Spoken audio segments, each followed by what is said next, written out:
ma'am. that is education, nature and purposes.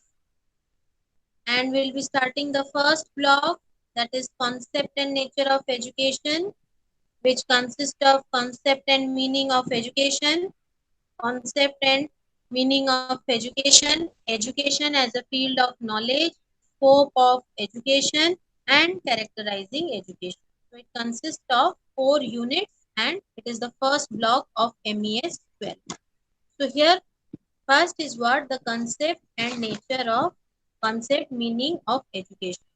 So here we see that education has been derived from 4 Latin words. The derivative meaning or the etymological meaning of education comes from 4 Latin words, that is educare, eduscere, educatum, and e plus duco.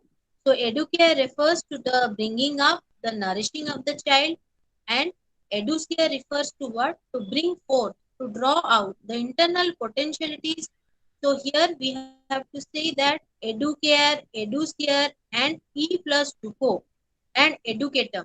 Educatum is the act of teaching, and e plus duco means what? Implies a movement from inward to outward, and duco refers to developing or processing. So here we see that all these 4 derivative words mean one thing, that is what? That is providing a particular kind of atmosphere where the total development of the child takes place. All round development of child takes place. There is hoping for having a modification of behavior. So even in our ancient times, that is in the Gurukula Parampara, we see that 2 prominent words were there in the Sanskrit language, that is Siksha and Vidya. So here, Sas means to discipline or to control, and Vidya means to know, that is acquiring knowledge. So here, discipline and knowledge was compulsory. A learner must be disciplined and should be ready to acquire new knowledge. And how was it given? That is, he has to follow Brahmacharya Vrata. He has to be, he has to come to the Gurukula Ashrama and lead a residential life over there along with the Guru and gain knowledge. And he has to lead a disciplined life.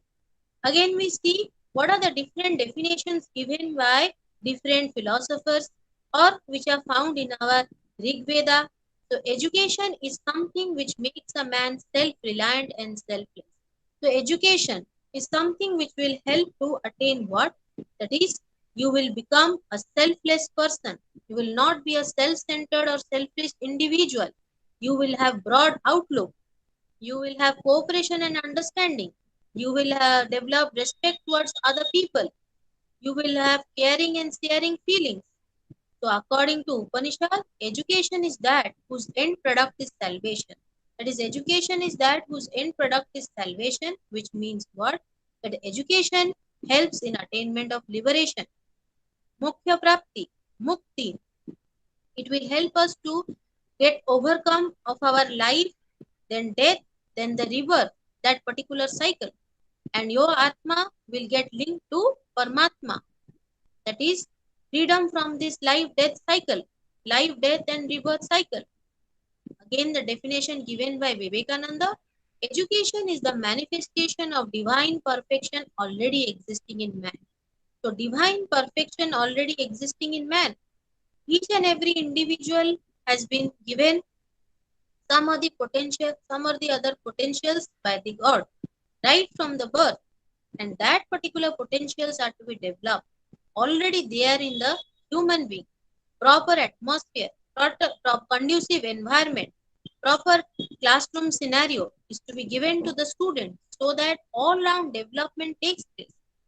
The child will get the opportunity to express himself and herself in a good way.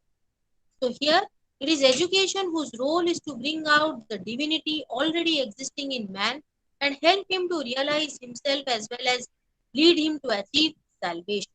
That is education as a spiritual pursuit. Then education, which is referring to the development of innate human potentialities. So what is that? So here, what is according to Plato, Plato's definition. So Plato said that education develops in the body and soul of the pupil in all the beautiful, all the beauty and the perfection he is capable of. So education develops in the body and soul of the pupil all the beauty and all the perfection he is capable of.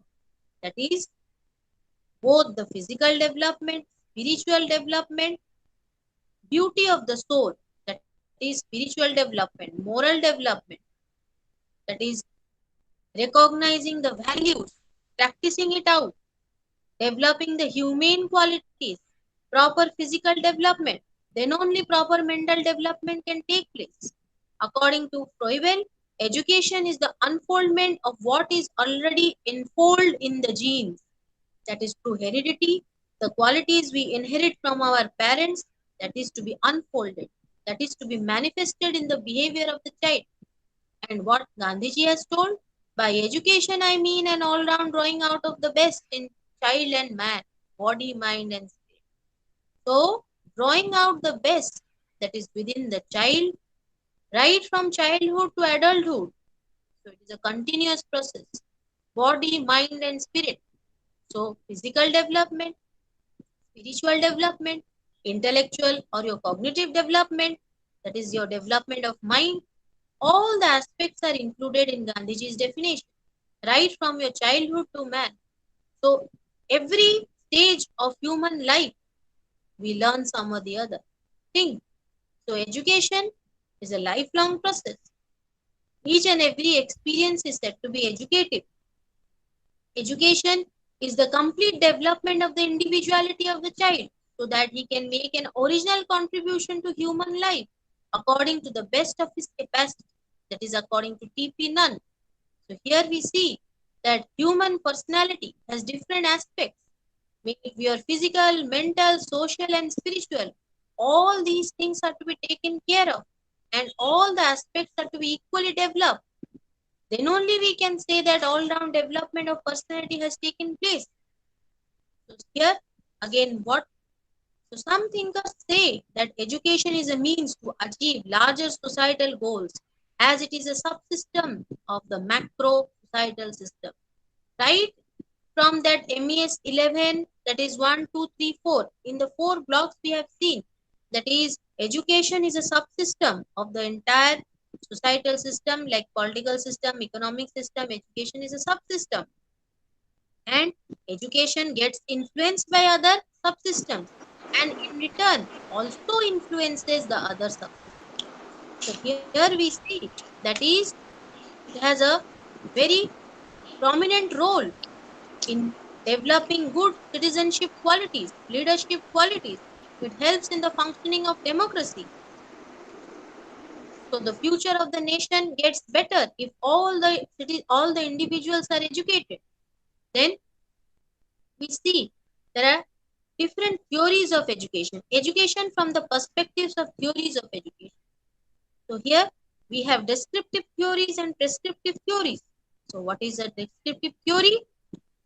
According to the descriptive theory, we see that education is the most effective way or the only way of socializing the young, of converting them from human animals into human beings, or of enabling them to realize their intellectual and moral potentialities.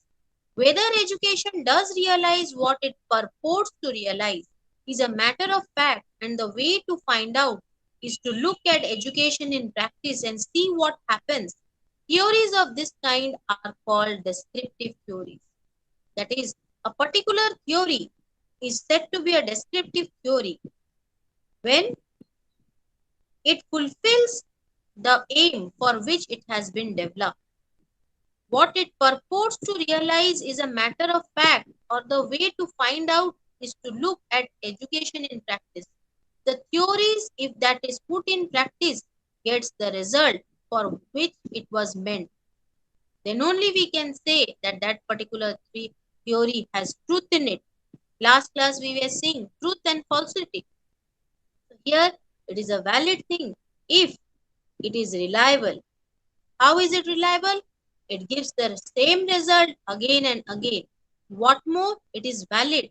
That is for what interest it was created or what aim it was created. For that reason, we find that the same thing is the outcome also. So here, these all things refer to the descriptive theory. What about prescriptive theory?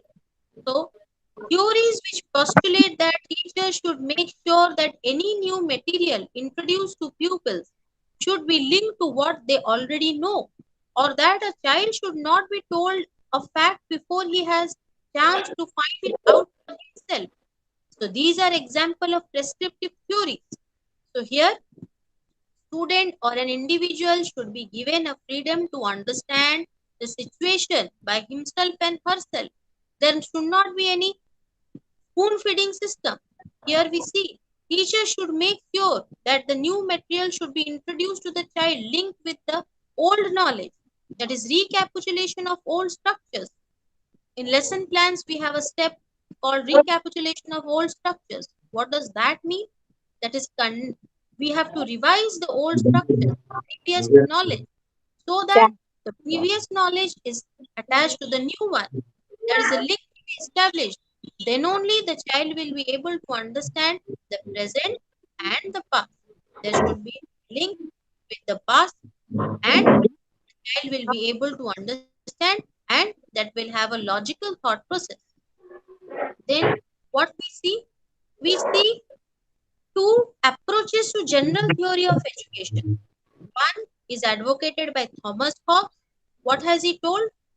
So he has told that man is to be considered just like a machine composed of springs, wheels, and levers.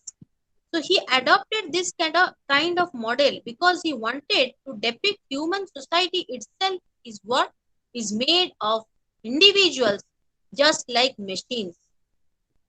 But in contrast, Hoiwell told that man is the living being, growing, developing creature, a natural whole.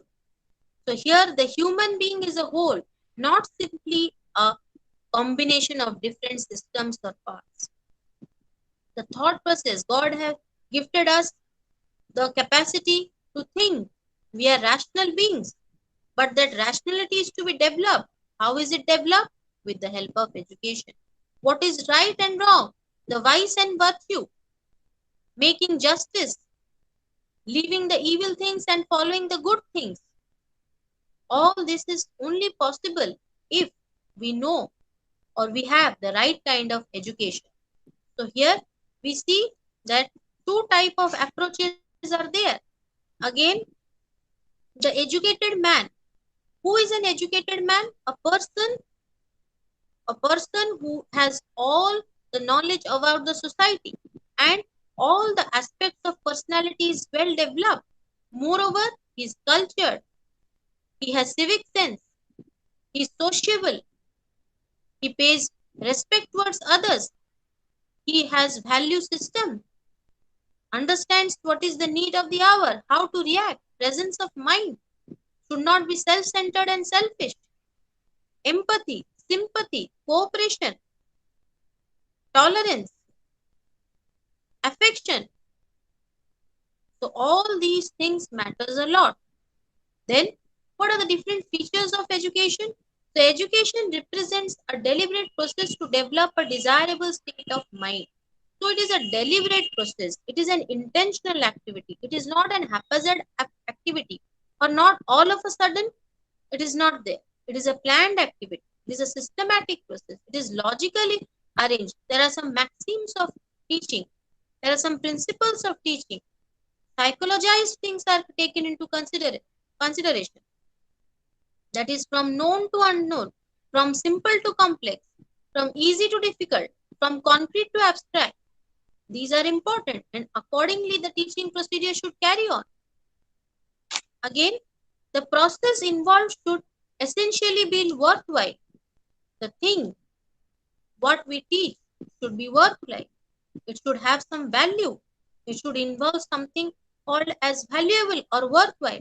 Otherwise, it will be wastage of time, wastage of energy, wastage of finance. Again, here we see that your education suggests criteria to which process must conform. According to Peters, education is not a concept that conforms or set an particular type of processes such as training or an activity such as lecturing. It is rather suggests criteria to which all processes and activities involved, such as training, instruction, etc., must conform. So here we see that education process is not just giving an instruction. It involves lot of things. Lot of processes are there.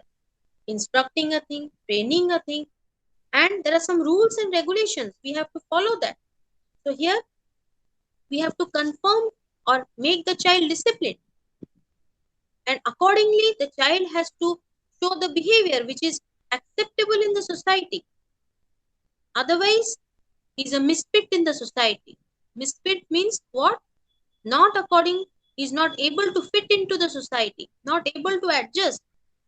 Then he'll have adjustment problems, maladjustment, stress, frustration, anxiety. All these are the outcome. But if a proper conducive environment is there, where the teacher pays individual attention, where the teacher understands what are the requirements of a child, where the child is facing problem, how to provide remedial instruction and guidance, how to make the child psychologically comfortable, that is very important. If the individual or the child is not psychologically comfortable, will not be in the position to accept particular kind of instruction. We have seen in psychology Thorndike's law of readiness. If the individual is ready to learn, then only real learning takes place. Otherwise, only rote memorization and framing of the subject matter. That should not be the case. Our aim is that the child should first understand. Then only he or she will be able to learn it and apply that theoretical knowledge practically in his day-to-day life.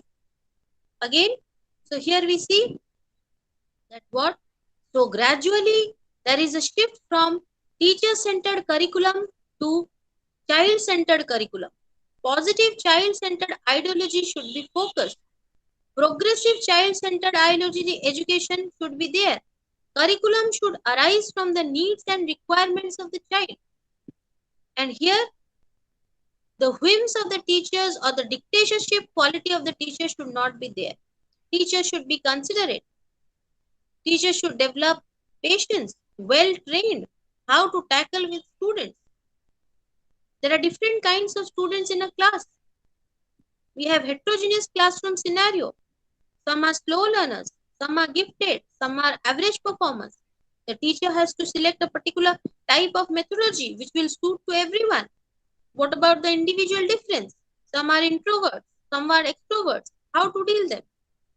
Some are very mischievous. If the teacher loses patience, then how the classroom discipline is to be maintained? If he or she is always rigid, the students will not enjoy their reading. They will try to avoid to attend that particular teacher's class. And thereby they also avoid the subject matter the teacher is teaching. No interest for that. That should not be the case. That will kill the very motto of education, for which we are educating. Our government is spending so much amount. Then manner and matter of education. The way we teach, the subject matter. Both of them are equally important. The methodology and the curriculum are equally important.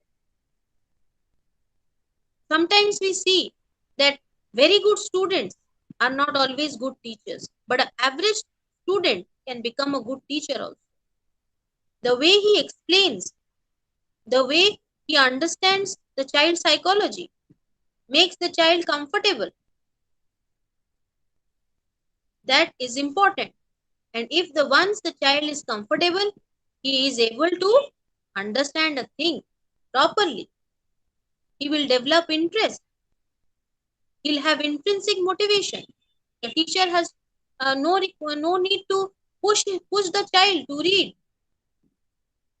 So then we see who is an educated person. An educated person is who knows that what he has learned. He practically carries out what he has learned. An educated man is initiated into the content of the activity or forms of knowledge in a meaningful way. He knows what he is doing, and what he is doing, he knows that is right. He is a knowledgeable person. He is a sociable person. He is kind, considerate, civilized, rational human being with all sorts of humane qualities. Otherwise, a person only attaining a certificate without any kind of rational, civilized, socialized qualities, then he's just like an individual, just like an animal. Animal instincts are there. He's not to be called as a social man. Since we are living in a society, we are social animals, and society is a web of social relationship. At a time, we have to play different types of roles, and for each and every kind of relation, there should be transparency, there should be honesty, there should be dedication, sincerity.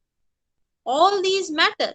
Then only you can say a particular person has developed all the aspects of his personality. So, Plato, Plato's view of education is what? He was convinced that there are truths to be grasped and standards to be achieved, which are public objects of desire, but coercing people into seeing them, in trying to imprint them on wax like minds, was both psychologically and morally unsound. Plato quite rightly emphasized what the growth theorists evaded, that is, the necessity for an objectivity of standards written into the content of education. And at the same time, he also laid emphasis on the procedural principles as stressed by the growth psychologists. So, seeing and grasping for oneself, which is to be found both in Plato and in the growth theories. Let the child learn or understand a thing by seeing a thing, by touching it, by actually present in the field to study it out. Let him experience the thing, sense it out. Then only there will be direct knowledge. First hand information is to be collected. Then only the knowledge will be imprinted in his or her mind. What about the cognitive perspective? Education of the whole man bears witness not only to the protest against too much specialized training, but also to the conceptual connection between education and seeing what is being done in the perspective that is not too limited. To be truly educated, one needs to have a vision of the profession he is engaged in. This is called the cognitive perspective, which need to be fully developed for a person to be called educated. You should have focus about what you are reading, how the theoretical knowledge is to be applied practically, very pinpointed, very focused. Clearly, your aim should be clearly stated. What you want to learn, how you want to utilize your theoretical knowledge to earn your livelihood. So here, cognitive perspective implies what? Purely you should have a vision of the profession you want to have in your future. Educating the emotions and training of emotions. What about your emotional maturity? How sensible you are? How you are reacting? Are you overreacting? Do you have overconfidence? Or you suffer from underconfidence? That matters a lot. How to deal with different kind of situation, how to behave, how to adjust. So here we see that emotional maturity is a must. Otherwise, we will not be able to adjust. Again, knowing how is that. Yesterday also, knowing how refers to the procedural knowledge. Knowing that refers to the propositional knowledge. The theoretical knowledge refers to how to ride a bicycle, refers to the knowing how Hello, to. Okay? hello, The propositional knowledge refers to knowing that. Here we see these two are equally important. Then only total conceptual clarity will be there.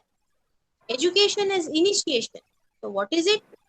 So here we have to see hello, that according to S.A. Peter, education involves processes that hello, introduce people to what is valuable in an intelligible and voluntary manner, and that create in the Recording learner class a मध्ये desire जातो. to achieve it. Here we see that here Education, Peter uses the term initiation, which will cover different types of transactions like instruction, training. According to Peters, education is an initiation into what is worthwhile. The things worthwhile, the things that are important, that are valuable, is to be provided through education. Then only total development of personality is possible. Again, here we see any method or content of education must satisfy the criterion of this essential intersubjectivity of education. Here, the syllabus or the curriculum should have different kinds of subjects included within. Then only we can say that the interest of the child will be there. Otherwise, it will be monotonous. It will be mechanical. The child will, if only mathematics is taught, what about the students who have love for literature, liking for language? If only history is taught, then what about your science subjects? So here we see that intersubjectivity should be there. Here, all-round development can be possible, only different if when all these things are included, so that the child's interest is there, and we see that the child should be allowed to express his desire, freedom of expression. Then only proper development will be there. According to Peter, the activities which are to be included in an educational curriculum should be in such a way which will be which will focus upon the child's needs, requirement, desire. Then, what is education and learning? So, learning is a process which results in a more or less permanent modification of behavior as a result of practice or experience. So, learning refers to what? Permanent modification of behavior, change in behavior. But all change does not refer to learning. Again, what is education? So, those positive, desirable learning outcomes refer to the process of education. Only positive or desirable learning contributes to the process of education. So, while negative or undesirable learning is not considered a part of education. So, here we see that learning is a process which relates to what? Modification of behavior, change in behavior. Again, positive change of behavior refers to the educational process. Comes out, it's the outcome of educational process. What is education and teaching? Teaching is the act of transmitting learning experiences to the learner through generation of a conducive learning environment. In a good conducive learning environment, instructions or learning experiences are given. The main purpose of teaching is to provide learner desirable learning experiences and thereby help him to achieve the goals of education.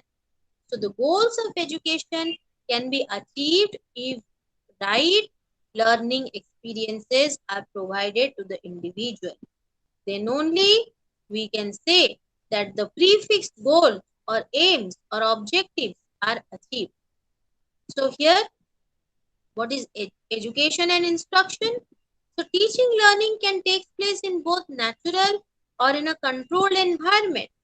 So in a natural environment, learning occurs when an individual interacts with the components of the environment in an informal way. The different kinds of etiquettes, mannerism we learn in our family is an example of this. It is very or in an unorganized manner. So it does not have any kind of timetable, syllabus, or book to read. But when predefined learning goals in a controlled environment, it takes the form of instruction.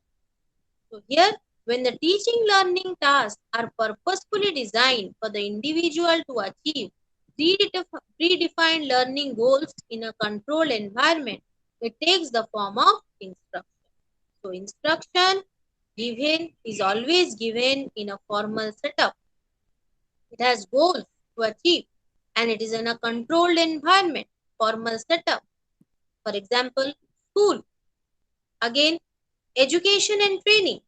Training is a systematic process of developing desired skill in a particular aspect, like vocation, nursing training, driving training, teaching if you consider to be a vocation, teachers training. So here we see that training refers to some professional activity or refers to some vocation.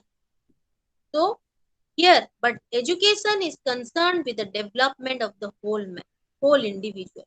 So education is a broader term in comparison to the training part.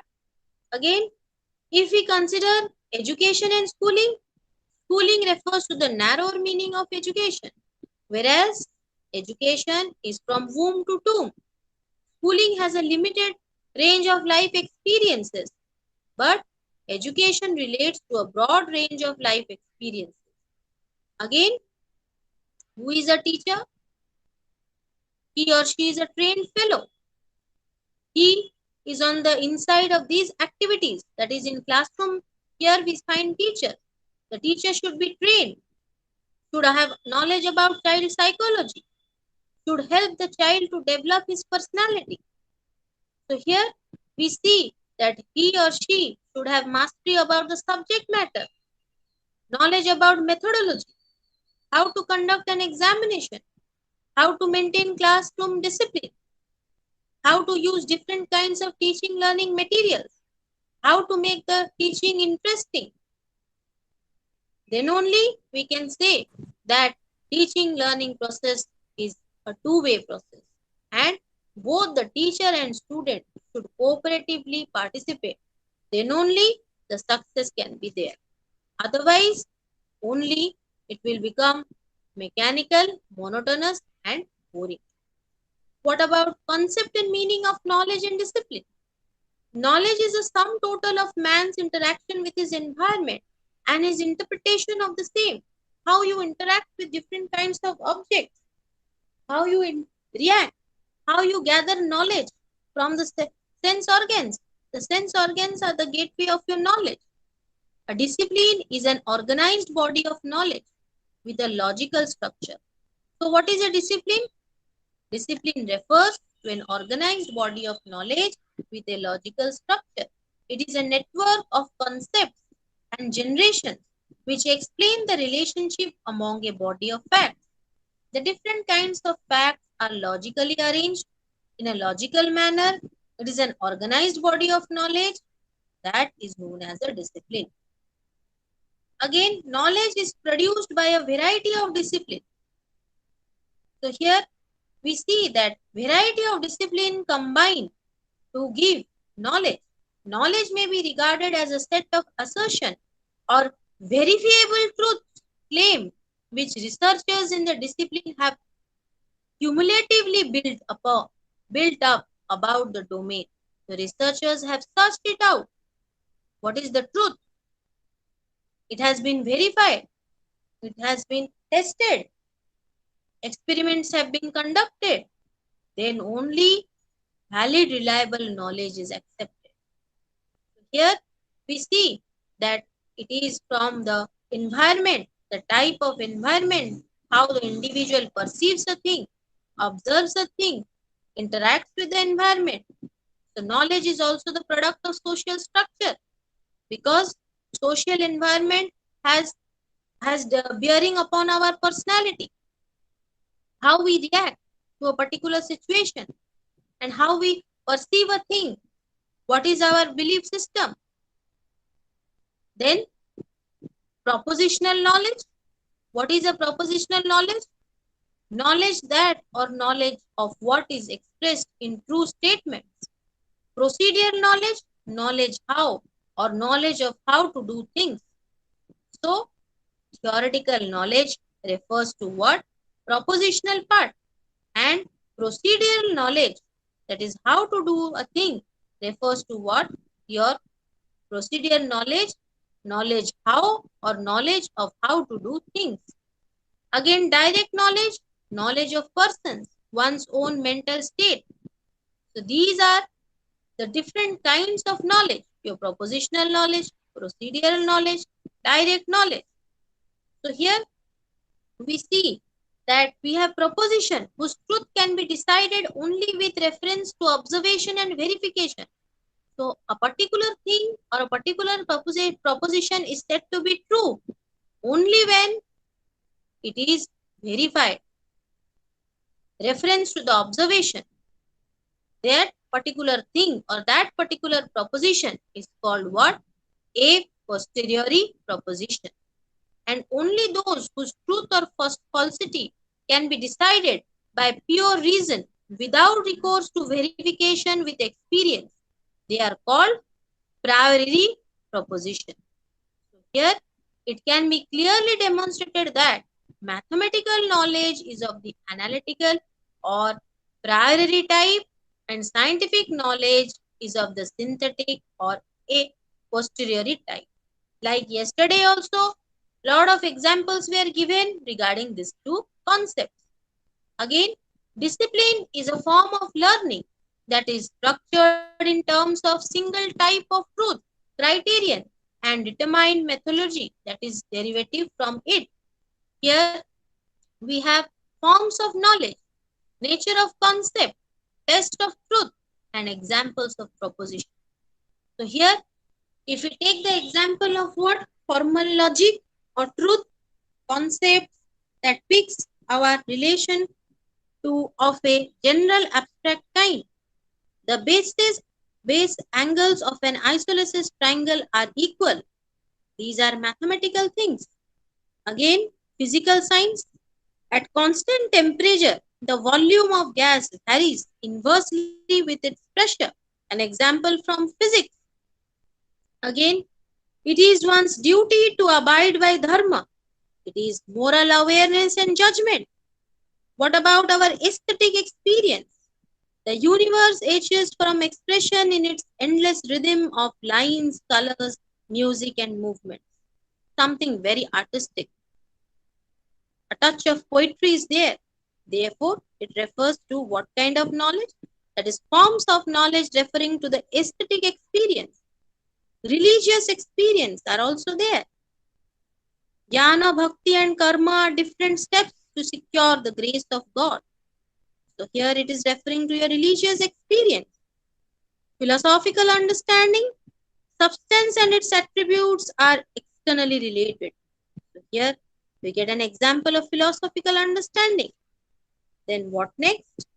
Here we see that education as a discipline. So here there are educational problems varying considerably in scope and complexity, but there is no set of specifically educational techniques and procedures with which to tackle these problems. It is necessary to have recourse to one or more of the underlying disciplines such as psychology, sociology, history, philosophy. So here these are all interconnected. Here therefore we are having what? Educational psychology, educational sociology, educational philosophy. Education makes use of different philosophical approaches like naturalism, pragmatism, idealism, and so on to draw relevant implications to pinpointed problems like discipline and punishment in the classroom, freedom of learners, planning the curriculum and instruction. Psychology becomes useful for understanding the learner's emotional dimension, behavior. Sociological aspects are considered while viewing school as the subsystem of the society. Socialization of the child, impact of the society on school curriculum and the learner. Thus, we have the areas like philosophy of education, psychology of education, sociology of education, history of education. So here, further, so all these things are included in the total syllabus of education. What more? Logical perspective, dual perspective of education. Education implies the transmission of what is worthwhile to those who are committed to it. Education must improve knowledge and understanding of some kind of cognitive perspective which are not inherent. Education rules out some procedures of transmission on the ground that are lack willingness and voluntarily on the part of the learner. So we do not call a person educated who has simply mastered a skill. That is, mastering a particular skill or getting a particular certificate does not mean that particular individual is educated. Educated individual is what? Man's outlook is transformed by what he knows. So, the knowledge which he has got practically is to be utilized. It is to be manifested in his behavior, the type of reactions he gives, the type of interaction with the other individuals he has. All these matters. So here, education involves essentially processes which intentionally transmit what is valuable in an intelligible and voluntary manner. So here, it is a intentional activity. It is a pre-planned activity. It provides valuable knowledge. It gives or it teaches those things that are worthwhile.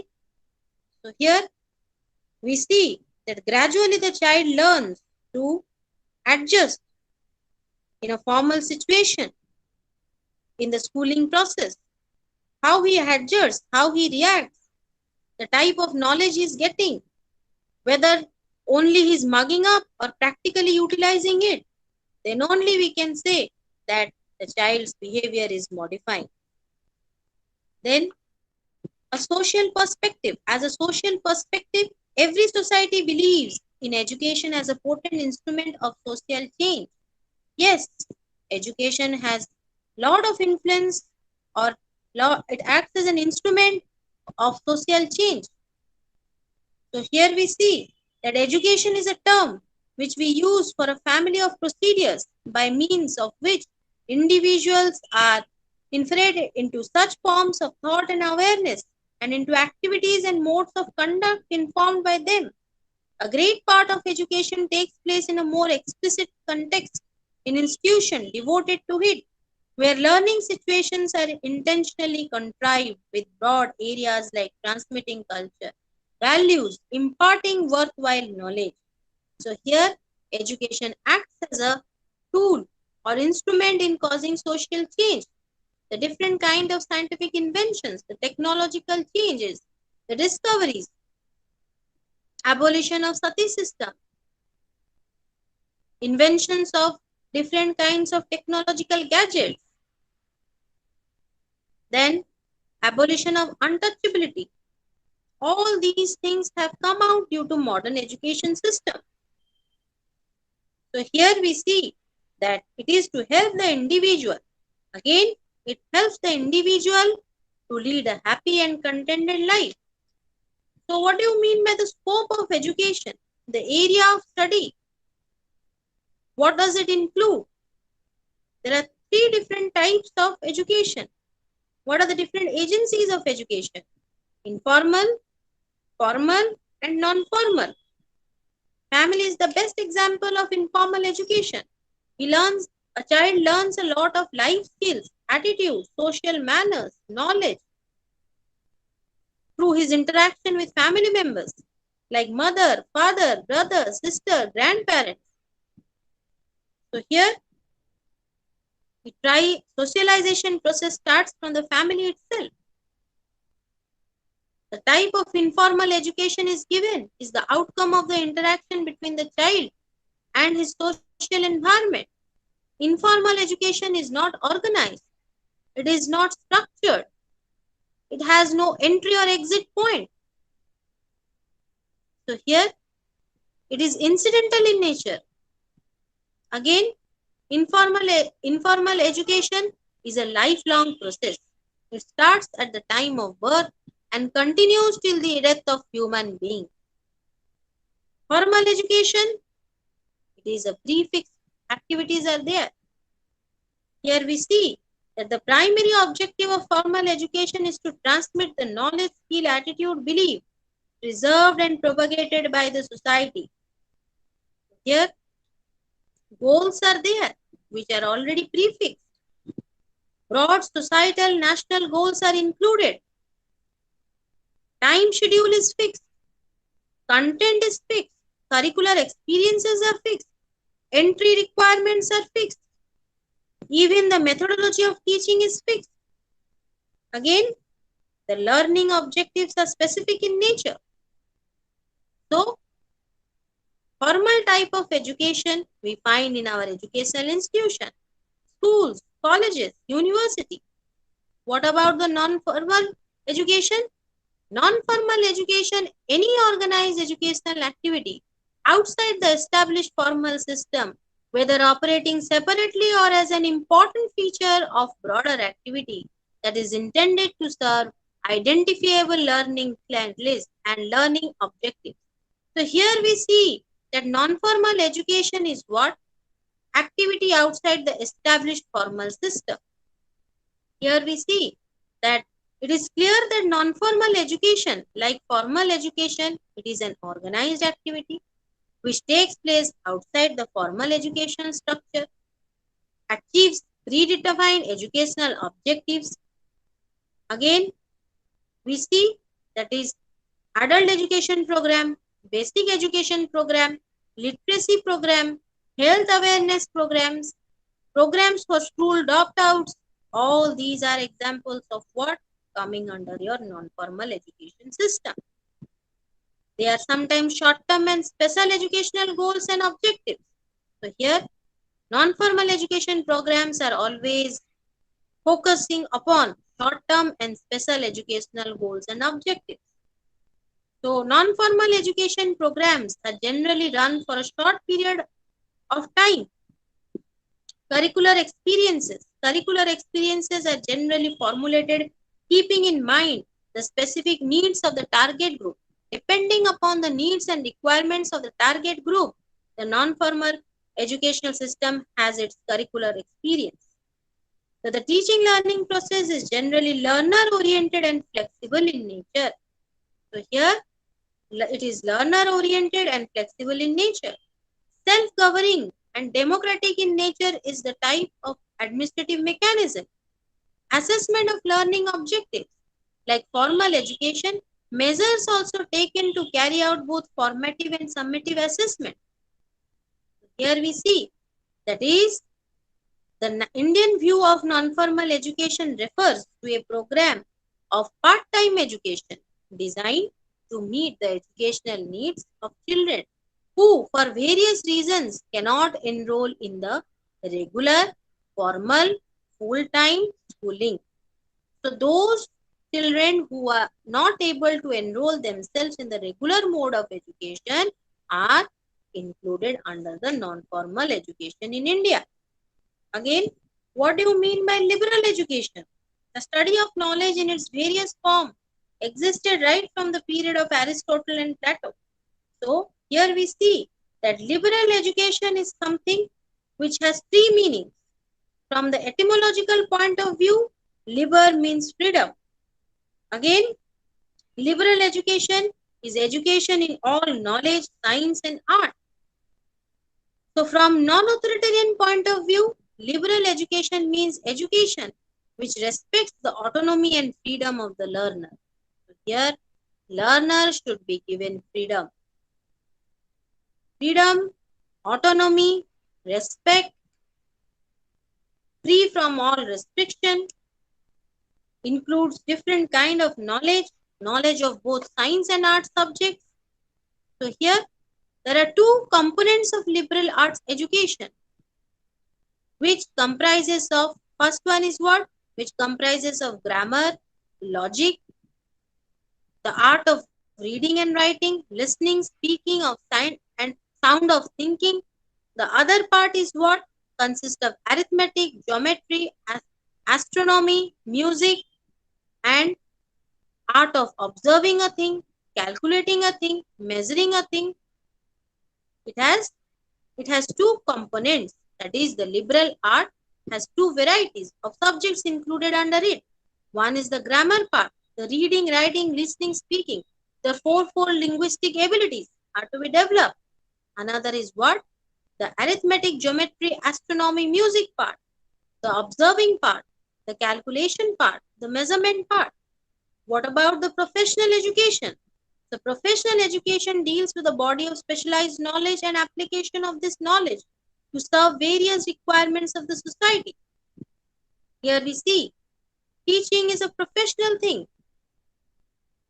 Doctor is a To be a doctor is one has to go for a professional education.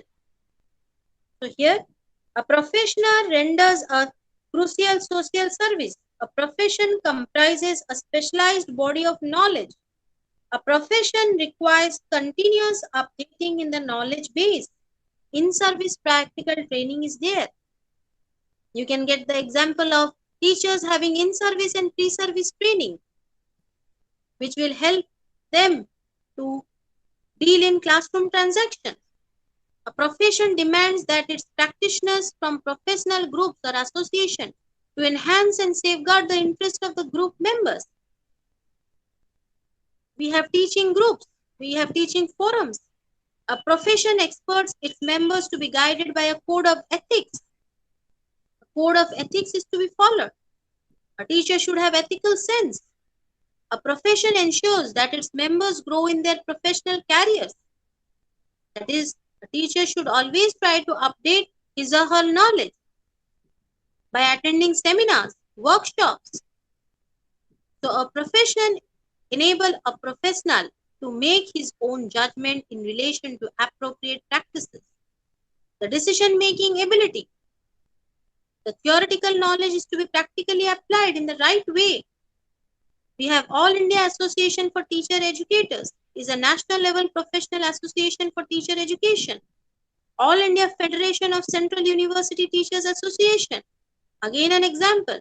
We have Bar Council of India, the Nursing Council of India, Medical Council of India. Then the vocational education. Vocation education is what? The need for vocation education was mainly catered to by various informal agencies of education like the family and community. So, industrialization gave it a boost. Here we see that industrialization and its impact on the society and on various aspects of human life, the range and diversity in vocation education requirements expanded, and this necessity for purposeful and organized effort to provide vocational education was felt by the society. So vocational education became an institutionalized activity. So what do you mean by vocation education? Refers to education which prepares a person for a particular occupation. So here it prepares a person for a particular occupation. Traditionally, an individual is provided vocation education in his family or community. So its scope is limited to family vocations or vocation available in the community. That is, a barber's son will be a barber. It is fixed. Gone are those days. In this modern society, we are focusing upon achieved status, not ascribed status. Ascribed status refers to your occupation that is already fixed, or that which is carried out by your father, the son does it, the grandchildren also follow the same pattern. But now we are focusing upon what? Achieved status. So here we see that is need of new vocation started so that individuals will lead a good livelihood. Again we see in India the concept of vocation education was first propagated in the year 1854 by Wood's dispatch, where the suggestion was made of introducing a pre-vocational education at the secondary stage. Even the Calcutta University Commission, otherwise known as the Sadler Commission, 1917, made recommendations for the establishment of intermediate colleges with arts, science, medicine, and engineering subjects. Here, we also see that in 1937, Mahatma Gandhi also emphasized the importance of manuals, productive work in the scheme of basic education, diversification of the curriculum given by the Secondary Education Commission. Technical subjects should be included. Commercial subjects should be included. Agriculture, fine arts should be included at the secondary school level. These are examples of what? In the Indian context, how we have provided vocational education to our Indian students. So here we see there are different vocational areas. According to the Act 1961, there are 6 major categories. Here we find one is agriculture, engineering and technology, health and paramedical, home science, science and humanities, Then technical education. Technical education is what? So here, technical and management education is one of the more significant and components of the human resource development spectrum. In India, the structure of technical education is basically at 4 levels. First, certificate level programs are there. Second, level of technical education, diploma level training is offered as for example, your polytechnics. Third level, technical education is offered at the degree level in engineering and technology. The fourth level constitute your post-graduation or doctoral, that is degrees in engineering and technology. So this is an example of technical education. Then, scope of education from the point of view of mode of providing education, face-to-face education. That is, face-to-face education generally refers to education in which the transaction of learning experiences takes place between the teacher and learner on a face-to-face basis. For example, that we give in our classroom. That is a face-to-face interaction mode of teaching. Then, distance education is what? Where there is no physical contact. So demand of education is increasing with the growth of population. Face-to-face mode of education in formal form is not able to cope up with the increasing demand of education. So it is an alternative form of education. So there are different approaches to it. What are that? That is, here the education is provided for example, it is provided through correspondence study, independent study, continuing education, distance education, self-instruction, learner-centered education, technology-based education, flexible in learning. Again, there is a comparison between face-to-face and distance education. Face-to-face, the learner and teacher are close in contact, but physically separated in case of distance education system. Distance education system focuses upon self-pacing of learning by the learners. But it is just the opposite in face-to-face. Teacher decides the pace or the speed of learning. In case of face-to-face education system, teacher here delivers lectures, and in self-instructional materials are provided in the distance education system. Constant peer contact is available in face-to-face education system, but limited peer contact is there in the distance education system. Learner inputs includes contact time and private time. Learner inputs include study time and contact time. Here we see that is strict rules are there in the entry qualification, number of learners to be there in a particular time. But here relaxed entry is there. Reasonable number of learners are benefited at a particular time. So distance education in India, here in the year 1961, a committee under the chairmanship of Dr. D.S. Kothari was set up by the Government of India to prepare the scheme of establishing corresponding courses. On the recommendation of the committee, the first ever correspondence course in higher education in India was introduced in the University of Delhi in 1962. So here in 1962, University of Delhi for the first time correspondence course was provided according to the recommendation of the Kothari Commission. Then what do you mean by characterizing education? This implies that the concept of education is something that changes from country to country, province to province, depending upon the socio-political needs and philosophical ideologies. They hold the dreams and aspirations they cherish, the needs they hope to fulfill, and the problems they wish to solve. It is a process that is so complex and varied that to understand its nature, we need to have a deeper look into its various characters. So here we see that is how situation-wise, country to country, we find what that is the character or the nature of education. The very connotation of education keeps on changing and it has become very complex. So here, in case we happen to turn over the pages of our history, we would soon find that in the ancient times, the total lifespan of individual was divided into what? 4 ashramas: Brahmacharya, Grihastha, Sannyasa, and Vanaprastha.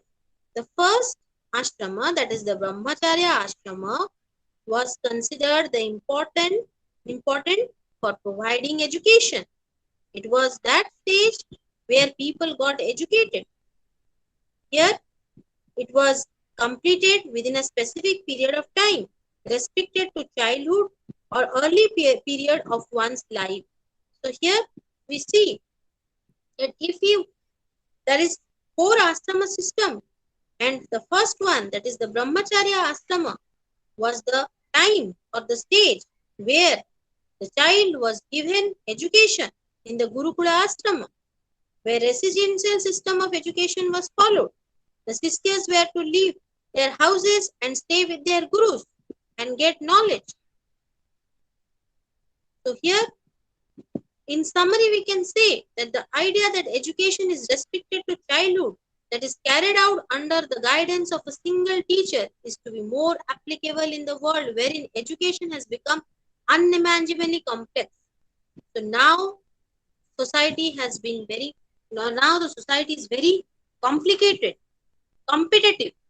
So gone are those days where a single teacher was teaching. Very simple lifestyle was there. Now we have to face lot of difficulties. We have to adjust. For the 21st century, we have to prepare the child. The child is to be provided life skill education so that he or she will be able to adjust in different scenarios. So here we say that does education begin before or after birth? So if we consider the broader meaning of education, so in the moment the mother conceives him or her in the womb, from that time the child starts learning or behavior of the child gets formed. So women who are expecting a child are advised to listen or to have or to lead life in a good atmosphere. If the mother is having good ambience to live, that effect is there on the child or on the fetus, and accordingly the behavior is getting shaped. So here we say subconsciously also the child is learning something or the other. Again, education as an initiation to the world of knowledge. Education is a lifelong process. So from womb to tomb, it is not confined to the period of schooling a child goes through. So it is not just attainment of a particular sub degree or completion of a particular course. It is something more. It is something more than that. So education as bringing up of children. So rearing of a child. It depends how we are rearing, how tactfully we are handling. Parents should understand their children well. They should spare time. So parents who want their kids to excel should also see that what is their child's interest and desire. They should not force the child to do something. They should understand the child's psychology, his or her requirements, and accordingly try to rear the child in a good manner. Then providing scope for exploration and discovery. Nothing should be forced. Parents who are knowledgeable should know how to rear a child. Strict disciplining is not required, neither pampering a child is required. They should understand how to rear a child. That is very important. Otherwise, the child will become a spoiled child. He will not have a behavior which is acceptable in the society. So, the parents have an important role to play. They should not overprotect a child, over pamper a child, even over discipline a child. Let the child learn himself or herself by exploring the surrounding or the situation. Let him face the consequences himself, so that the child will learn right by having an interaction with the society. Providing time for play and relaxation. So play and relaxation are equally important. That will help the child to have a proper physical development, mental development. Recreation is required. Then only the child will be able to concentrate for further studies. Otherwise, it will be mechanical and monotonous. He will not have any interest to learn. After a time span, there will be boredom, there will be irritation. Again, guiding children through code of conduct and timetable. So, apart from giving opportunity for exploration and discovery and providing time for play and relaxation, informed parents may also lay down a code of conduct and timetable for their children, which, like a compass that always points to the north, would show them the direction and provide them with needed guidance. They would not allow their children to drift like a log of wood left afloat on the surface of water. They will see that children set their goals that would provide them with a sense of purpose in life. So, parents should be watchful. They should spare time for proper care, for providing proper care to the child. What their child is doing, they should make timetable for that. Time for play, for relaxation, for study hour, for self-study. What kind of friend circle the child is having. Proper guidance is to be given. So here, they should understand their child. They should understand the needs and requirements of their child. What are the potentiality of the child? How to enhance it? How to provide proper atmosphere or opportunity to nurture the personality? That is important. Then only wholesome upbringing of the children will be possible. All-round development of the child's personality will be possible. Here, nurturing the children's self-esteem is important. Parents who wish to make their children winners would do everything in their capacity to nurture the self-esteem of their children. Self-esteem refers to a state of feeling of the mind wherein the person concerned has an objective and accurate understanding as to his own self-worth. Depending upon their success and failures in the past, the amount of influence they think they'll yield and the support they stand by, the self-esteem of individuals will keep varying. A child who feels good about himself succeeds. Nurturing positive self-esteem, therefore, is the central element of inspiring a child to achieve a better performance. So, knowledgeable parents know the personality of an individual is generally based upon one who thinks he is. If he has a poor self-image about himself, his personality cannot take proper shape. Try to learn to respect yourself. Try to find out what are your limitations and what are your strengths. The parent should help the child to overcome the limitation and help him or her to develop a good personality and develop confidence to face the society. That is important. Then only proper upbringing of the child will take place. And education as a process of socialization. So right from the family, the child learns the behavior, the etiquettes. The socialization is a process in which the culture of the society is transmitted to the children. So here, family is the first school and mother is the first teacher. So that process of socialization starts from the family. Again, education has performed an important role in the transmission, preservation, and what next? That is enriching the culture from generation to generation. The process of enculturation, the process of acculturation, which I have already told in the last your MES-11 in detail. So here we see that all these processes are carried out by education. So here, education as promotion of desirable behavior. Desirable behavior, desirable in the sense acceptable, which the society accepts. That kind of behavior, extinction of undesirable behavior, how to eliminate those animal instincts, how to develop humane qualities, how to develop characteristics that are desirable. Proper behavior is to be shown. Discipline, decorum, etiquette, all these are important. Again, education as reconstruction of experiences. How the experiences are to be reconstructed.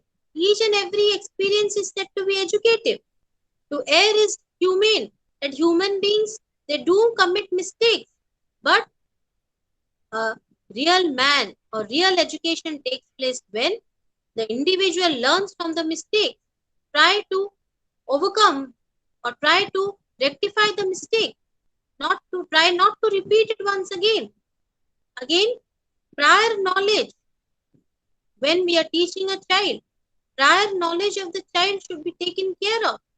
What he knows and what he is to learn. Linking that together is important. The past knowledge and the present knowledge is to be related.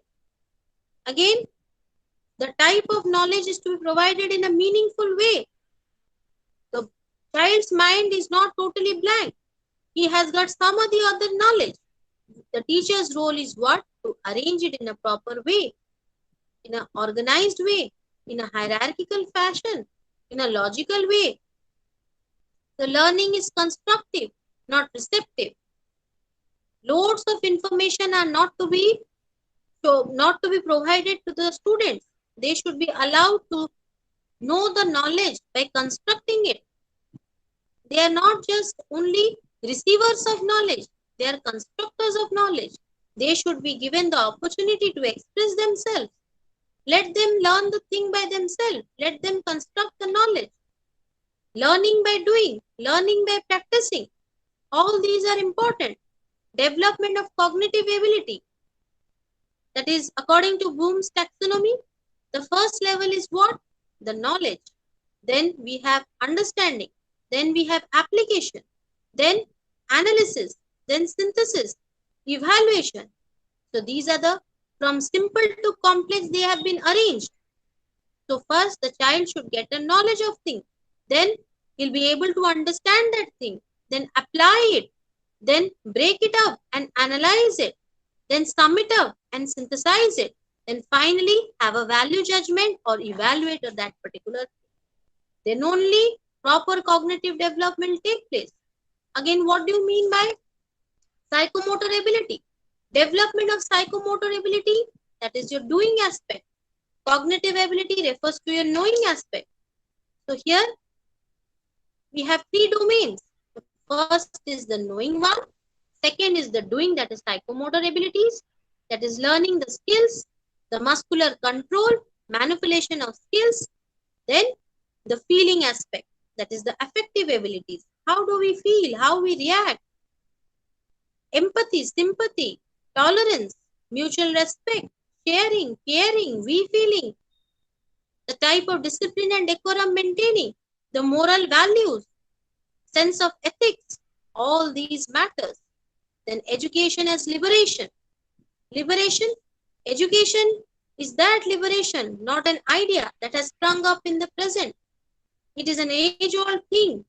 So this implied that true education leads to freedom. That alone is true education. Here, freedom from bondage of life, birth, death and rebirth. So freedom from moho maya. So here we see that education as liberation has been said by different thinkers also.